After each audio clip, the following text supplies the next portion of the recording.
My life is a wreck. There isn't a soul in the world I can talk about this with. I don't know if I need advice, a pep talk, or what. I use my main account for memes and other BS, but I made this throwaway because I'm going mad trying to cope. Life has pushed me to the edge and I'm struggling to find my integrity. Yet I question what actually are the righteous things to do, say, and think. I guess to begin, I need to explain that I'm typing this in a hospital room. Yesterday, about 7:30 a.m., my wife and I were involved in a wreck. I came out with only a few cuts and bruises. Mary, my wife, suffered a crushed shoulder, broken collarbone, 3 broken ribs, and a collapsed lung. They expect her to fully recover, but for now they have her heavily sedated. Having to type this out on a phone is a daunting task, but at the moment, I have the time to push through even if I'm not sure I have the will to do it. I wouldn't be posting in this sub if things were perfect with our marriage, obviously. I just could never imagine my wife being unfaithful in any way. My heart is broken. I feel incomplete, like part of me is missing, and saddest of all, that part is sitting a mere 3 feet away from me. I had felt us growing apart over the last 3 months, but I couldn't come up with a reason why. We were both 34. Mary and I have known each other since we were children. We began dating in high school and all the way through college. She is the only woman I have ever done anything of a physical nature with. Up until recently, she could say the same. We married a year after college and had our first child, Michael, a year later. 3 years after my son was born, Carrie, our daughter, began a life of me trying to spoil her rotten. I love my kids more than life itself. If not for them, I'm not sure I would be here right now. They were not involved in the wreck, thank God. They were spending the night at my parents'. We were due to fly down to Florida for a cruise yesterday afternoon. Obviously, that is all canceled. But my wife decided to go out with her best friend even though I urged her to get home and not drive around in the snow. She swore she and her best friend Rebecca were just going to have a few drinks since they wouldn't see each other for a week. I went to bed and slept like a baby until about 5 a.m. I got up and looked out the window to see my wife's car was not out front, but we'd gotten several more inches of snow. I assumed Mary and Becca got a little too drunk and crashed at her place. I threw some clothes on and got into my SUV. Before I left, I texted Mary to tell her not to drive, that the snow was too deep and I was coming to get her. It remained on unread. I cannot guess how many times I have wondered what would happen if she'd read that text. I'd still be living a lie. I'd still have a gut feeling, but I wouldn't be in the utter misery I now find myself. I got to Becca's and pulled up in front of her condo. I looked at the message again and it still had not been read. I had actually hoped Mary would read it and be ready when I arrived. But I resigned myself to the fact that I'd have to go in and wake her. The front door was unlocked, so I walked in and looked to the TV room to my right. There was nobody passed out on the sofa. Rebecca's bedroom was downstairs and I didn't want to wake her. So I took the stairs up to her guest room and opened the door. Then my life ended. I remember walking into the room and seeing 2 heads peeking out from the covers. I remember leaning down to pull the comforter toward me. I even remember seeing my wife laying her head on some guy's shirtless chest. The next thing I remember was Becca, Marie, and some half-naked guy I'd never seen trying to pull me off of him. I'd probably be in jail right now if they hadn't, but I honestly don't remember a damn thing. So right or wrong, I don't really feel too bad about that.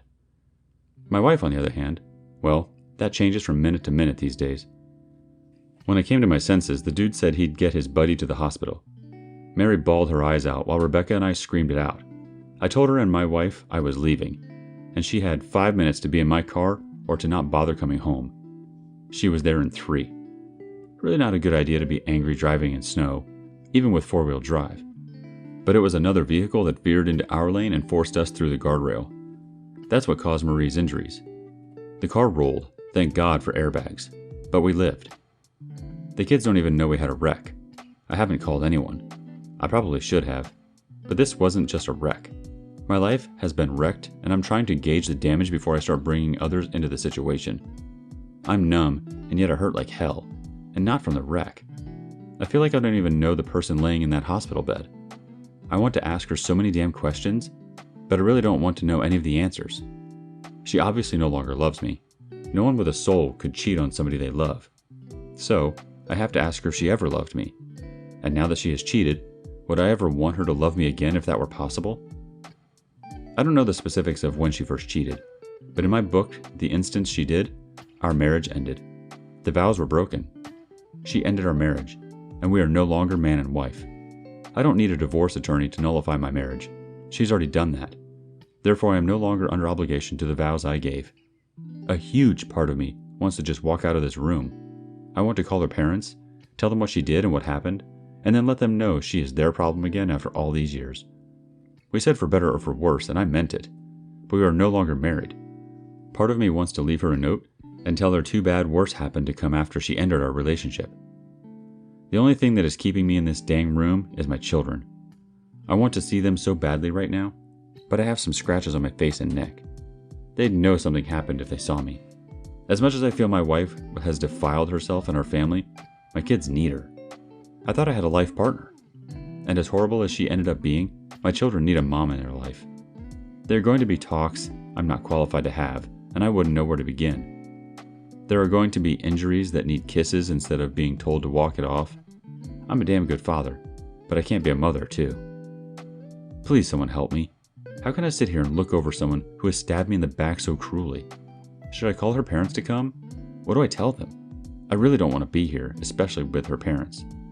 If I don't tell them what she did, they're going to know I'm pissed off. What in God's name do I tell my children? Yeah, I can tell them we were in a wreck, but I'm not the kind that can fake emotion. Obviously, my wife does it with ease. But when I loathe someone, it shows on my face. They will know I am angry at their mother. How the hell did my life come to this? I already know I need to see a lawyer. I figured that much out. But how do I handle this? It took so long to get approved that I didn't think my post had posted. I just started getting notifications. So I'm sorry for not responding sooner to people that made comments trying to help. Alright community, you're up. Cranach starts us off. First of all, take a breather. Yes, you should call her parents and ask them to take care of her because you are mentally and physically in no condition to help her, even if you would want to. Also, tell them what she did. Don't start to lie for your wife. She has lied enough, and these lies need to end right now. You need someone to talk to and to let your emotions out, so look for a good friend or a family member that you trust and talk to them. Don't make any life-altering decisions right now while your emotions are so raw. What you need now is distance from your wife and time to understand and process what she did here. This was not a one-time thing or something that happened out of a moment. This was long planned and probably her long-term affair partner, maybe not even her first affair partner. If she has stayed before at Becca's place, then you better expect to know now why she stayed there. Please stay away from alcohol and drugs. They won't help you. Your marriage is over and the woman you thought she was never existed in the first place. That was only the idea you had of her. Now you know who she is and what she is capable of, and sooner or later, you need to ask yourself the question, if you would ask this woman to be your wife as well, or if that kind of woman is not a woman you would want by your side. In the end, she never wanted to come clean, never wanted to end this, and keep on to make decisions for her affairs and against you. She got support in that by her best friend, but in the end, this all only happened because she wanted this to happen. Good luck and stay strong. And please get tested for STDs. Better safe than sorry. The next chime in comes from Odd Damage 4689. I want to call her parents, tell them what she did and what happened, let them know what happened, and let them know she is their problem again after all these years. Do it. Just do it. At some point you will have to anyway. Tell them everything what happened. They need to take care of her because you are physically and mentally exhausted. Dude, what are you waiting for? Don't sit there and look over. Stop grieving. It's time to protect yourself. You don't know for how long it's been going on. Gather evidence. Talk with Becca. Record it with a phone or voice-activated recorder. Check wife's phone or mail. Lawyer up and find what's your options. Get STD test. You may need a therapy too. One more thought, coming from Lon Deppman. OP, call her parents and yours. Tell everybody, affairs live in the dark. Also, if you do decide on reconciliation with your wife, Rebecca is out of your lives forever, if not reconciliation possible. Your wife cheated, but her best friend helped make it happen instead of stopping it and protecting her friend's marriage. Moving on. My sister-in-law cheated and she's mad at me. I found out my sister-in-law, husband's sister, was cheating on her husband for the last year, maybe 2 years. My husband confronted her. She admitted to it. The next day, she texted me begging me not to tell her husband. So I responded back trying to convince her to tell him herself. I told her I was going to give her time to figure out how to tell him, but if she doesn't, I would eventually have to say something. Her husband was already suspecting for months. The next day, she tells him, but in the aftermath of it all, she doesn't respond when I reach out. She erased my phone number from her contacts. She removes me from all social media and avoids me in person. Why is she mad at me when all I did was urge her to tell the truth and stop living a lie and fix her marriage or be done with it?